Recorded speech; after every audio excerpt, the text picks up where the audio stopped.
In this exercise, we're going to take that linear gradient that I just got done converting to a gradient mesh object, and we're going to modify it so that we create a kind of tabletop effect in the background. I've called my progress file streamlinedmeshobject.ai because that's what it is. After all that work, we finally streamlined the linear gradient mesh. Now then, let's make some quick and easy modifications here using the wide arrow tool. So I'll go ahead and grab that direct selection tool.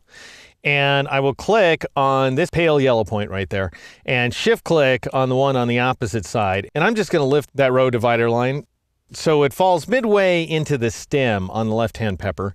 And I'm also going to change the color. I'll go up to the color panel, switch to HSB, since Illustrator's seen fit to switch me to RGB. And then I'm going to change the colors like so. I'm going to change the hue value pretty radically to 180 degrees, which is cyan.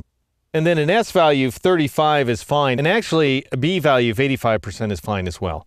So that's the color I'm looking for. Now I'm going to click and shift click, that is click, and shift click on the two topmost points. And I'm going to check out their color. And everything's fine here except for the saturation value, which I'm going to raise to 20% just to add a little bit of saturation to that sky or that sun overhead or whatever it is. And this line I think is fine. I'm going to go ahead and click here and shift click here just to check out what the colors are. And we've got 190, 35, and 70 approximately, and that's just fine. And then I'm going to add another row and a couple of columns. And I'm going to do that using my mesh tool. So I'll go ahead and grab that tool and I'll click right about, well, gosh, I've got Bezier control handles in the way on both sides. So I'll control click or command click up here on this segment just so that the control handles go away so that I can add a row at this location. And I want that row to appear right about there, I think. So we got this wonderful sloping line, which I wasn't interested in the least. So you know what? I'll press Control R or Command R on a Mac to bring up my rulers. I'll drag down a guideline from the top ruler.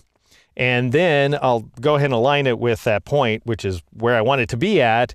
And using my wide arrow tool, which I'll get by pressing the A key, I'll grab this point right there and I'll drag it up while pressing the Shift key so that it snaps into place. And you know what?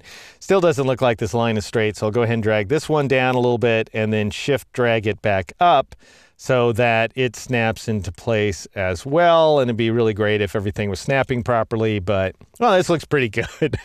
I'll just accept that. So now I'll go up to the View menu, and I'll go ahead and choose Guides, and I'll choose Clear Guides, because I don't want that thing there. I want it to go away.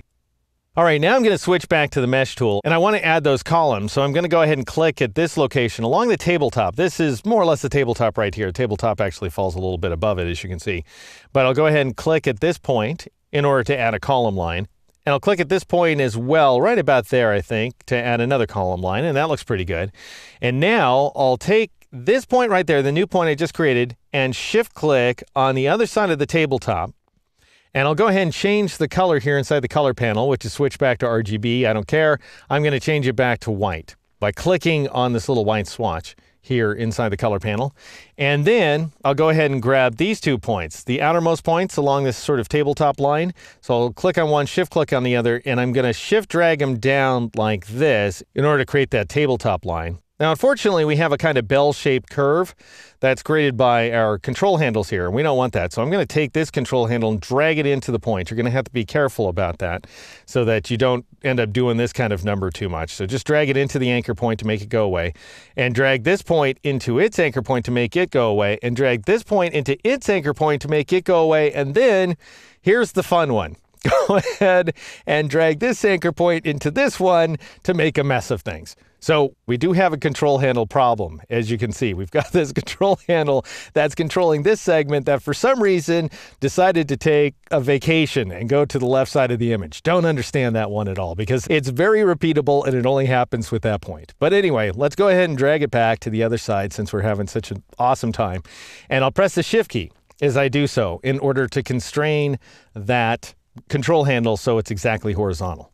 All right, so now we have this quick transition from white to blue, which is exactly what we want. Believe it or not, we've actually completed this effect. I'm going to go ahead and zoom in here, a couple of clicks.